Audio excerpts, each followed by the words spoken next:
존경하는 국민 여러분, 우리 해외 동포 여러분 안녕하십니까? 저는 대통령의 정치의식이란 제목으로 정치판을 혁명하고자 하는 최옥성 목사입니다. 저는 대통령의 정치의식은 정직해야 한다는 것입니다. 지금은 전 세계가 4차 산업이 일어나는 때라고 모든 언론들이 떠들고 있습니다. 모든 것은 이렇게 첨단을 걷고 있는데 정치만은 낙후되어 있다는 것입니다. 정치만은. 더욱이 정치가 이렇게 퇴보되고 제자리 걸음으로 우리나라는 100년 전에 있었던 이념 정치의 골머리를 앓고 있습니다. 4차 산업으로 지금은 AI, 즉 인공지능으로 모든 것이 이루어지는 아주 어마어마한 최첨단 시대가 우리 앞에 도래하고 있습니다. 이제는 모든 것이 기계화됨으로 기계문화, 기계인간 시대가 되어서 한마디로 AR 시대가 되어서 기계에 의존하고 기계에 굴복하고 기계에 따라 인류의 삶이 좌우되고 통제받는 어떤 면에서는 편리하면서도 무서운 시대가 오고 있어요. 그러니까 어떤 면에서는 편리해요. 그건 사실입니다. 어떤 면에서는 어쩐다고요? 편리하다고요. 앞으로는 국방도 이제 AI 시대가 되면 이제 드론처럼 비행기도 조종사가 몰지 아니하고 인공지능으로 이제 앞으로 모든 게 이루어질 것입니다.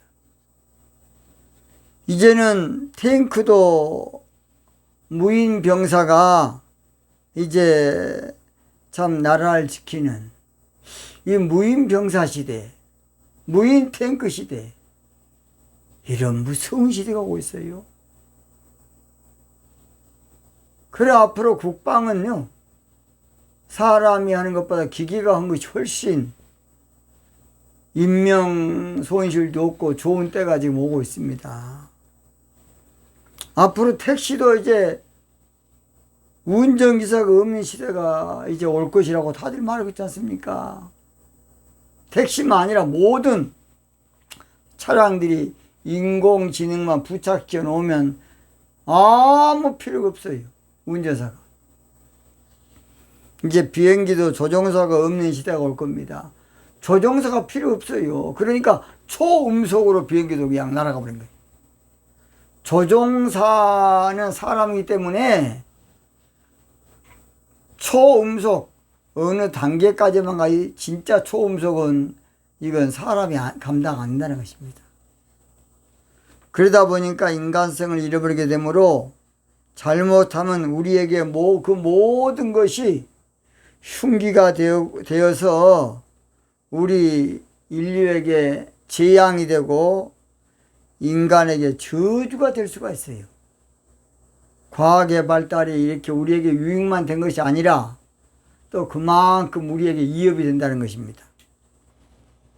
그래서 정직 정치가 무엇보다 지금 요구되는 시대가 왔습니다. 사람은 인간성을 회복하는 정직 정치가 절실히 요구되는 시대가 우리 앞에 다가오고 있습니다. 앞으로 정직 정치하지 않으면 정치 못하는 시대가 올 겁니다. 보세요. 앞으로 정직 정치하지 않으면 정치 안 되는 시대가 옵니다. 투명한 사회가 돼. 왜냐? 모든 것은 지금도 그렇지 않습니까? 카메라가 다 잡고 있어요. 앞으로는 정직 정치하지 않으면 정치에서 도태되고 퇴출될 수밖에 없는 그런 시대가 올 것입니다. 그래서 인류의 살 길은 차세대의 먼 세대의 차세대의 인류의 살 길은 정직 정치입니다. 차세대의 인류의 살 길은 정직 정치예요. 앞으로 정직 정치하는 자에게 국민들이 표를 줄 겁니다. 누구들이? 국민들이. 국민들이 앞으로 도둑놈한테 표 안 줍니다. 국민들이 앞으로 거짓말 찍찍한 놈한테 표 안 줘요. 다 알아, 다. 국민들 다 알고 있어요. 앞으로 국민들이 국민 기만하고 우롱하는 놈들한테 절대 보세요. 표 안 줘. 갈수록 이제 안 줘요. 정직 정치하지 않으면 아무쪼록 국가를 맡기지 않을 겁니다. 나라 안 맡겨요, 그 사람한테. 세계를 안 맡긴다고요. 그래서 차세대 인류의 소원이 바로 정직 정치라고 말하지 않습니까? 절대 앞으로 정직 정치하지 않는 자에게 세계를 맡기지 않습니다. 오늘 저는 차기 대통령은, 먼 대통령은, 차기 대통령은 요담처럼, 요담 왕처럼 정직 정치해야 한다라는 제목으로 말씀을 드리겠습니다. 제가 성경을 통해서 정직 정치하는 왕들을 제가 차근차근 지금 여러분에게 선보이고 있습니다. 성경은 정직 정치하는 자를 진짜 정치인이라고 그렇게 말하고 있어요. 왕이라고. 요담이란 사람은 남유다 11대 왕으로 BC 750년경에 21살 때 왕이 되어서 16년간 통치하고 41살 젊은 나이에 요절을 합니다. 왜 그랬을까요? 요담 왕은 아버지 우시야 왕이 교만하여져서 월권하다가 문둥병이 들어서 할 수 없이 별궁에 거하게 되어서 자동으로 그냥 요담이 왕권을 행사하고 10년 동안 아버지 섭정 아래서 정치를 했습니다. 그래서 자기 자신이 스스로 정치하기보다는 아버지의 그 섭정 아래 10년 동안 했고, 자기가 한 것은 고작 6년밖에 되질 않고 41살로 단명을 합니다. 단명. 그러면 왜 요담 왕이 이렇게 하신 줄 아십니까? 왜 하나님은 요담을 단명하게 했는가? 이유가 있어요, 이유가.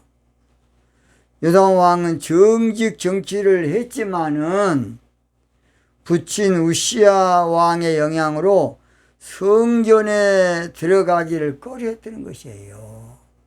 아버지가 성전에 들어가서 월권하다가 문득병이 되는데 그 자세한 이야기를 안 듣고 그냥 무조건 나 성전에 들어가다 문득병 걸렸다 그러니까 얼마나 무섭겠습니까?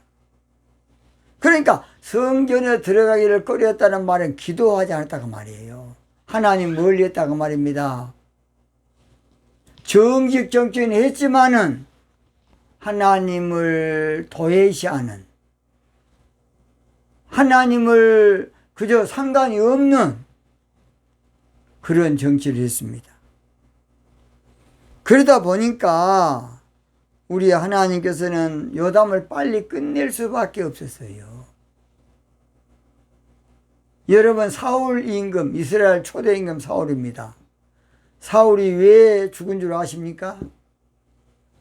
역대기에 보면 사울이 죽은 것은 다른 것이 아니라, 윤리도덕이 아니라 역대상 10장 13절로 14절에 나와 있습니다. 사울이 왜 죽었는가? 제가 한번 읽어볼게요. 역대상 10장 13절. 사울이 죽은 것은 여호와께 범죄함이라. 저가 여호와의 말씀을 지키지 아니하고 또 신접한 자에게 가르치기를 청하고. 14절 봅니다. 여호와께 묻지 아니하였으므로, 그 말은 기도하지 아니하였으므로 여호와께서 저를 죽이시고 그 나라를 이새의 아들 다윗에게 돌리셨더라. 사울이 죽은 것은 기도하지 않으므로 악한 정치를 했다는 것이에요. 사람은 다 똑같아. 기도함으로 위에 하나님이 상견이 계셔야 내가 겸손해지는 것이지, 권력에 내가 돋지하면 세상에 자기가 지종이 돼가지고 보이는 것이 없어요. 이러니까 문제예요. 왜 독재자들이 무참히 사람을 죽이느냐? 자기 위에 누가 없어. 그러니까 왕 이제 패망하는 것이에요. 사람은 자기 위에 누가 있어야 돼요. 아무리 왕도 그래서 멘토가 있어야, 정신지주가 누가 있어야 훌륭한 왕이 많이 됐어요. 여러분이 잘 아시는 모든 왕들, 누구 영향을 받았을 때에 훌륭한 왕이 된 거예요. 자, 그렇지 않습니까? 전두환 대통령 때에 김재익이라는 부총리죠. 경제 담당이죠. 청와대 경제수석. 그 사람에게 맡겨놓은 거예요. 그러니까 나는 대통령, 너는 경제 대통령이다. 모든 걸 나한테 맡겨주십시오. 그래서 전두환 대통령도 경제가 살아난 거예요. 그 영향이 중요해요. 박정희 대통령이 그렇게 잘 됐던 것은 나는 김종필 씨의 영향이 컸다고 봅니다. 김종필 씨가 대단한 인재야, 대단한 인재. 그래서 그분이 옆에서 많이 어드바이스를 했다고 봅니다. 또는 김종필 씨가 인재들을 많이 끌어들였어요. 그래서 박정희 대통령께 인재들을 붙여줬어요. 그래서 경제개발 5개년 밀고 나갔던 것입니다. 아무쪼록 그래서 이 요담왕이 단명한 것은 한마디로 말해서 정직 정치로 나라를 강성하게 만들어 놨지만은 백성들은 영적으로 사악하게 살 수밖에 없었어요. 왜냐? 왕이 성전에 들어가지 않으니까 그 밑에 사람들 누가 다니겠습니까? 성전에 가면 갖다 무드백 된다. 그러니까 다 그 두려움에 사로잡힌 거예요. 그렇다 그러면 요단 왕만 그런 게 아니라 모든 내각들이고 뭐이고 다 한마디로 성전에 가서 기도하지 않았어요. 정치는 정직한 정치였어요. 그래서 나라는 강성했지만은 그분은 사실은 실패한 어떤 면에서는 단명하는 왕이 됐던 것입니다. 역대하 27장 2절 보면 요담이 그 붙인 우시아의 모든 행위대로 여호와 보시기에 정직히 행하였으나, 자 그랬죠? 임금이 정직했다는 말은 윤리 도덕이 아니라니까요. 다윗이 정직한 대통령이라 그랬는데 다윗이 윤리적으로 정직했습니까? 솔로몬이 정직 정치했는데 솔로몬이 윤리적으로 여러분 윤리적으로 정직했습니까? 대통령이 정직 행했다는 말은 정직 정치했다는 말이에요. 뭐 했다고요? 정직 정치. 그것을 정직하게 행하였더라. 정치란 말만 그가 성경에 없는 거예요. 절대 그렇습니다. 문제는 요담에게는 트라우마가 있었는데 아버님이 왕 같은 제사장이 아니면서 왕 같은 제사장 한마디로 행세를 하려다가 월권하고 성전에서 문둥병이 걸린 거예요. 나한 자가 된 거예요. 이 아버님이 그래서 아들한테 말을 똑바로 내가 원래 그랬단다 해야 할 텐데 아빠의 자존심 때문에 자초정 다 빼버리고 내가 성전에 들어가다가 이렇게 됐다 그러니까 그 자녀에게 콤플렉스가 얼마나 성전에 가는 콤플렉스 있겠습니까? 후유증이 얼마나 컸겠습니까? 공포증, 두려움증이 얼마나 컸겠습니까?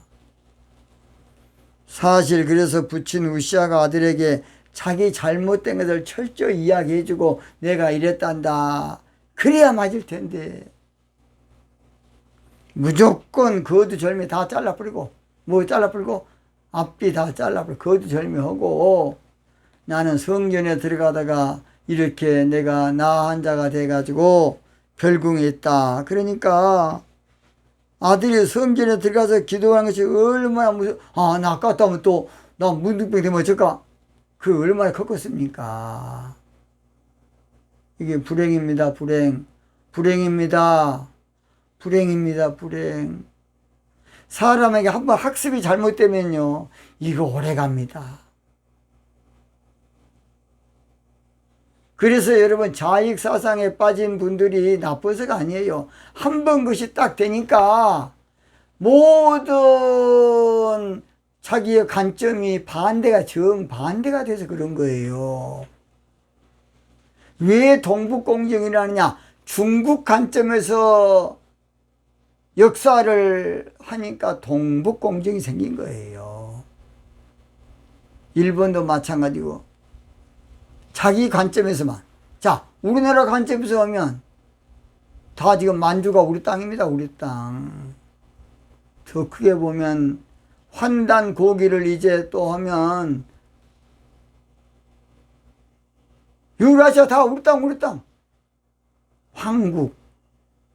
그렇게 되는 거예요. 그러니까 지금 역사 전쟁도 비열한 지금 이념 전쟁에서 역사 전쟁으로 번지고 있습니다. 더욱이 공산주의자들이 이론을 가지고 사람들을 움직이는 것이 공산주의예요. 논리를 가지고. 이게 문제예요. 자, 그래서 아들에게 얼마나 충격이 받았던지 그 충격받는 걸 또 마귀를 이용한 거야. 마귀는 악한 7 귀신을 더 데리고 들어가요. 마태복음 12장 45절 이에 가서 저보다 더 악한 귀신 7을 데리고 들어가서 거하니 그 사람의 나중 형편이 더욱 심하게 되느니라. 사람이 잘못되면요 더 그냥 잘못될 수 있도록 악한 영이 역사하는 거예요. 그래서 영적으로 잘못되다 보니까 아쉬운 것은 그 당시에 세계적인 선지자가 3분 또는 4분 살았어요. 그분들을 좀 활용했으면 좋았을 것을. 요담 왕이 통치할 때는 이사야 선지자가 이제 전성기입니다. 누가? 이사야. 그 당시에는 북이스라엘은 호세아가 또 전성기예요. 뭔 세야? 호세아. 또 그 당시에 누가 있었느냐? 여러분 잘 아시는 미가 선지자가 있었어요. 그분들을 잘 활용했으면 얼마나 좋았겠습니까? 여러분 서울 가면요 베델교회라고 있습니다. 전두환 대통령이 아웅산 묘지 갈 때에 무당도 부르고 갖가지 사람 다 부르고 목사님도 박덕종 목사님이라고 그분을 불렀어요. 여기 가면 되겠냐 안 되겠냐? 다 가면 괜찮습니다 하는데 박덕종 목사님이 가면 안 됩니다. 가면 큰일 납니다. 그래서 그 사고 나고 나서 박덕종 목사님을 특별 상을 베풀고 당신 말 드려야 되는데 지금 있는가 모르겠습니다. 저 베델교회라고 성심여대 옆에 바로 옛날에 있었습니다. 그 아들이 지금은 아버지 돌아가시고 목회하고 있어요. 그 당시에 훌륭한 한마디로 요담 때에 선지자 있었는데 그 활용을 못했던 것이에요. 사람이 한번 뺐다 하게 되면 그때부터 이제 반발심이 생기게 되고 그 반발심의 그 삶을 엉망으로 만들고 결국 단축시키는 거예요. 전도서 7장 17절에 지나치게 악인되지 말아라. 왜 기한 전에 죽으려 그러냐. 너무 악해도 안 되고. 전도서 7장 16절에는 지나치게 의인도 되지 말라는 거. 의인 되면 기도할 필요도 없고 지 힘으로만 사니까 그거이 또 문제야. 사람은 평범한 거 좋고 좀 부족한 것도 괜찮고 좀 실수해도 괜찮습니다. 그러나 지나치면 안 돼. 지나치면. 요담 왕이 정치만큼은 정직 정치를 지향했기에 나라적으로 크게 유익되었었습니다. 왕하 15장 열왕기하 15장 34절 요담이 그 붙인 우시아의 모든 행위대로 여호와 보시기에 정직 정치로 했더라. 그 말이에요. 요담 왕이 정직 정치함으로 뭔 복을 받았냐. 첫째, 정직 정치하면 경기가 올라가요. 경기 호황이 돼요. 그래서 역대하 27장 3절로 4절 보면 제가 여호와의 전 인문을 건축하고 또 오벨성을 많이 중축하고 유다 산중의 성읍을 건축하고 하며 숲을 가운데 경과와 영체와 망대를 건축하고 성경에 건축한 것은 경기가 올라갔다고 말이에요. 경기가 죽었는데 몰라 건축하겠습니까? 지금도 전 세계적으로 경제가 올라갈 때 빌딩이 올라가는 것이에요. 요즘 높은 빌딩 지금 봤습니까? 경기가 죽으면 절대 건축붐이 안 일어나요. 경기가 살아야 돼요. 요담 왕이 정직 정치하니까 경기가 살아났어요. 우리나라 경기 살려면 잘 들으세요. 정직 정치해야만 경기가 사는 것이. 하나님은 경제를 주관도 하셔요. 금도 내 것이요 은도 내 것이요 하지 않습니까? 경제는 하나님의 복을 주셔야 돼. 하나님이 도와줘야 돼요. 두 번째, 요담처럼 정직 정치하면 하는 일마다 승리를 주십니다. 역기하 27장 5절 암몬 자손의 왕으로 더불어 싸워 이겼더니 늘 싸워 이기는 거야. 잘 드세요. 전쟁 승패는 하나님께 있는 것입니다. 6.25 때 김일성이가 쳐들어오면 그냥 당장 한 2, 3일 만에 끝날 줄 알았어요. 괜히 6.25 사변 이렇게 가지고 철현 평야를 빼앗기고 3일 동안 울었다 안 그럽니까? 김일성이가 그 정신 빠진 놈이. 나는 김일성이 미친놈이라고 봅니다. 권사님 아들이 돼가지고 에라이 미친놈이 김일성입니다. 김일성이 정신병자예요 여러분. 오직에 폭정을 했으면 다 남쪽으로 내려갔겠습니까? 제가 그랬지 않습니까? 오직에 했으면 문재인 대통령 부모도 정등 고향을 버리고 김일성이가 얼마나 폭정했더니 내려왔겠습니까? 여러분 그걸 아세요. 그걸 알아야 돼. 살기 좀 오겠습니까? 그래서 여러분 철원 평야를 빼앗기기 때문에 김정일 때 300만이 굶어 죽은 거야. 그 후유증이. 뭔 증이? 후유증이. 나중에 이제 정확히 나타난 것이죠. 원래 우리보다 이북이 잘 살았어요. 김대중 대통령이 햇볕 정책으로 그때 안 도와줬으면 1000만 명은 굶어 죽었을 것이다. 그리고 나라 무너졌을 것이다. 그렇게 이야기하더라고요. 전쟁 승리는 하나님께 있는 것이에요. 우리는 6.25 때 밀렸지만 하나님께서 메가드를 통해서 인천 상륙 작전을 하게 함으로 이기게 해 주신 분이 하나님이셔요. 다 안 된다 그랬어요. 5천분의 1. 나라는 전쟁한다고만 되는 것이 아니고 여러분 하나님이 도와줘야 돼요. 누가 도와줘야 돼? 하나님이 도와줘야 돼. 알렉산더가 전 유럽을 섞어내려고 그랬지만 나중에 센테레나 섬에서 죽을 때 안 그랬습니까? 나는 무력으로 세계를 정복하려고 그랬지만 여기서 나는 죽지만 예수는 사랑으로 전 세계를 정복했구나 하고 마지막 말이 알렉산더 말이에요. 독일이 1, 2차 세계대전을 일으켜서 손아귀에 잡으려 했지만 결국은 거지 나라 돼. 거지 그 당시는. 세 번째, 요담처럼 정직 정치하면 국력을 강하게 해줘. 국력을. 그래서 역대하 27장 6절 요담이 그 하나님 여호와 앞에서 정도를 행하였으므로 점점 강하여졌더라. 나라 발전이 하나님의 축복이고 국력이 하나님의 축복인 것입니다. 그래서 절대로 국력, 나라가 잘 되려면 정직 정치해야 돼. 그래야 하나님 도와줘.